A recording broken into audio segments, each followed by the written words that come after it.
আল্লাহ তাআলা নবীর মর্যাদা কিভাবে বলতেছে দেখেন।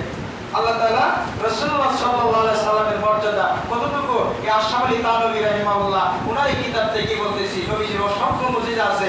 আশরাফুল তানবী বলতেছেন যা নবীজিকে আল্লাহ অসংখ্য মুজিজা দিয়েছে। আল্লাহ পাক হযরত রাসূল করিম সাল্লাল্লাহু আলাইহি সাল্লামকে এমন কিছু বৈশিষ্ট্য দান করেছেন যা আর কোনো নবীকে দান করেননি। সুবহানাল্লাহ। তা আবার কয়েক প্রকার হতে পারে। উনি কি কইছে যে তা আবার কয়েক প্রকার হতে পারে।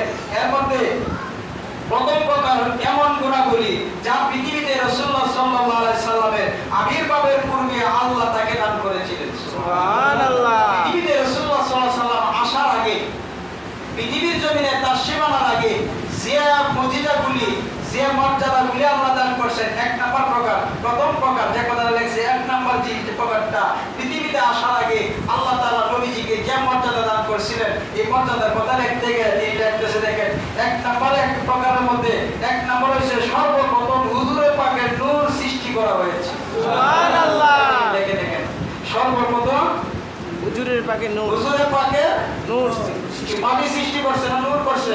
নূর। দেববন্দি আলম আশরাফুল তানবী যিনি ওয়াহাবীর গুরু ঠাকুর।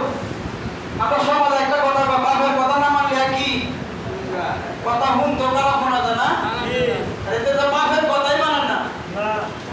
আশরাফুল তানবী ওয়াহাবীর গুরু ঠাকুর দেববন্দি আলম, উনি তার কিতাবের মধ্যে নবীজির এদিকে দেখছেন রাসূল হযরত রাসূল করিম সাল্লাল্লাহু আলাইহি সাল্লামের বৈশিষ্ট্য মানে গুণাবলীর মধ্যে পৃথিবীতে আসার আগে প্রথম যে গুণটা, এই গুণটা এক নাম্বার গুণ রাসূলুল্লাহ সাল্লাল্লাহু আলাইহি সাল্লামের নূর মুবারক আল্লাহ সর্বপ্রথম সৃষ্টি করছে। সুবহানাল্লাহ। সুন্নিরা আকীদা কি নবী নূর নামানি নূর, এটা সঠিক আকীদা। দুই নাম্বার তিনি বলেন সর্বপ্রথম তাকে আল্লাহ নবুয়ত দান করেছেন। আমাদের রাসূলুল্লাহ সাল্লাল্লাহু আলাইহি সাল্লামকে আল্লাহ সর্বপ্রথম নবুয়ত দান করেছেন। সুবহানাল্লাহ। কথা কইতে গেলে লম্বা হয়ে যাবে। হাদিস কানে আমি প্রায় সময় বলি, সাহাবায়ে কেরাম বলছিলেন ইয়া রাসূলুল্লাহ মাতা ওয়াজাবাত লাকুন্না নবুয়ত, আল্লাহ রাসূল আল্লাহ আপনাকে কোন সময় নবুয়ত দান করছে। কিন্তু আমাদের সমাজে কিছু মৌলবি আছে কইয়া কইয়া তাই যে নবী তো 40 বছর পরে নবী হইছে। আলহামদুলিল্লাহ। নবী নাই 40 বছর পরে নবী হইছে। আলহামদুলিল্লাহ। এই শায়েখ আহমদুল্লাহ একটা নাম আছে না, ঠান্ডা মাথায় মনসুর, মানে এক কথা খুব ঠান্ডা মাথায়, কিন্তু আমরা হিসাব করে দেখছি আর কথাগুলি হইছে ঠান্ডা মাথায়, কিন্তু ঠান্ডা মাথায় কথা কইয়া মানুষের আসল যে সম্পদ ইমান নষ্ট করে।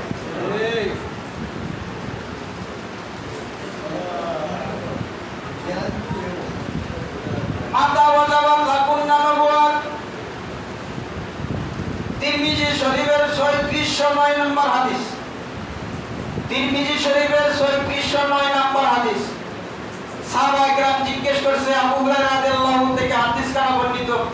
সাহাবায়ে কেরাম বলছেন ইয়া রাসূলুল্লাহ মাতা ওয়াজাবাত লাকুন্না নবুয়ত, ওগো আল্লাহর নবী আল্লাহ আপনাকে কোন সময় নবুয়ত দান করছে? রাসূলুল্লাহ সাল্লাল্লাহু আলাইহি সাল্লাম বলেন কুনতু নাবিয়্যা ওয়া আদামু বাইনার রূহি ওয়াল জাসাদি, আদম যখন দেহ আর আত্মার মাঝখানে ছিল ওই সময় আল্লাহ আমাকে নবুয়ত দান করছে। সুবহানাল্লাহ। সর্বপ্রথম রাসূলুল্লাহ সাল্লাল্লাহু আলাইহি সাল্লামকে নবুয়ত আল্লাহ দান করছে। তিন নাম্বার বলতেছে ইয়াউমে মিসাক, অর্থাৎ ইয়াউমে মিসাক মানে রূহুর জগতে আল্লাহ বলেছিলেন আলাস্তু রাব্বিকুম, আমি কি তোমাদের রব না? সকল রূহকে যখন বলেছিলেন আলাস্তু বিরাব্বিকুম, আমি কি তোমাদের রব না? তখন সবার আগে সবার প্রতিনিধি হিসাবে রাসূলুল্লাহ সাল্লাল্লাহু আলাইহি সাল্লাম বলেছিলেন ক্বালু বালা, হ্যাঁ আল্লাহ তুমি আমাদের রব। সুবহানাল্লাহ। ইয়াউমে মিসাকের মধ্যে রাসূলুল্লাহ সাল্লাল্লাহু আলাইহি সাল্লামকে আল্লাহ মর্যাদা দিয়েছেন, সকলকে প্রশ্ন করেছেন, জবাব দিয়েছে নবীজি। জবাব দিয়েছে কে? নবীজি। আমাদের রাসূল সাল্লাল্লাহু আলাইহি সাল্লাম জবাব দিয়েছেন ক্বালু বালা, আপনি আমাদের রব, আপনি আমাদের একমাত্র প্রভু। এই কথাগুলি লিখছেন রাসূলুল্লাহ সাল্লাল্লাহু আলাইহি সাল্লাম। এরপরে তিনি বলতেছেন 4 নাম্বার, এটা হলো দুনিয়াতে আসার, পৃথিবীতে আসার আগের বৈশিষ্ট্য, আগের মর্যাদা। সুবহানাল্লাহ। এখন পৃথিবীতে আসা নাই, আসার আগের বৈশিষ্ট্যের কথা উনি ওনার কিতাবের মধ্যে তার এসে বলতেছেন। 4 নাম্বার, রাসূলুল্লাহ সাল্লাল্লাহু আলাইহি সাল্লামের নাম আরশের মধ্যে লিপিবদ্ধ করা। সুবহানাল্লাহ। আরশে আজিমের মধ্যে রাসূলুল্লাহ সাল্লাল্লাহু আলাইহি সাল্লামের নাম মুবারক লিখছেন। আদম আলাইহিস সালাম থেকে ঈসা আলাইহিস সালাম পর্যন্ত 1 লক্ষ বা 2 লক্ষ 24,000 পদান্তরে যত যাই হোক না কেন, কোন নবীর নাম আরশে লেখা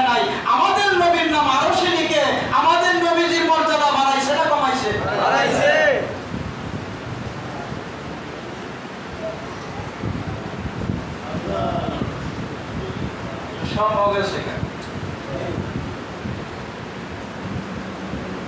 এরপরে তিনি বলতেছেন আরশের মধ্যে নবীজির নাম আছে না নাই? আছে। আদম আলাইহিস সালাম বলছেন শুধু আরশে না, নবীজির নাম মুবারক, নাম মুবারক জান্নাতের প্রত্যেকটা দরজার মধ্যে লেখা, জান্নাতের প্রত্যেকটা গিলাফের মধ্যে লেখা, জান্নাতের প্রত্যেকটা পর্দার মধ্যে লেখা, ফেরেশতাগণের গানের মধ্যে লেখা, হুরগণের চোখের পুতুলির মধ্যে লেখা। সুবহানাল্লাহ। জান্নাতের তুবা নামক প্রত্যেকটা গাছের মধ্যে নবীর নাম মুবারক লেখা, জান্নাতের সিদরাতুল মুনতাহা, জান্নাতে যে কি জানি কই নামটা আইতেছে না, তুবা নামক গাছের পাতায় এবং সিদরাতুল মুনতাহার পাতা, প্রত্যেকটা পাতার মধ্যে রাসূল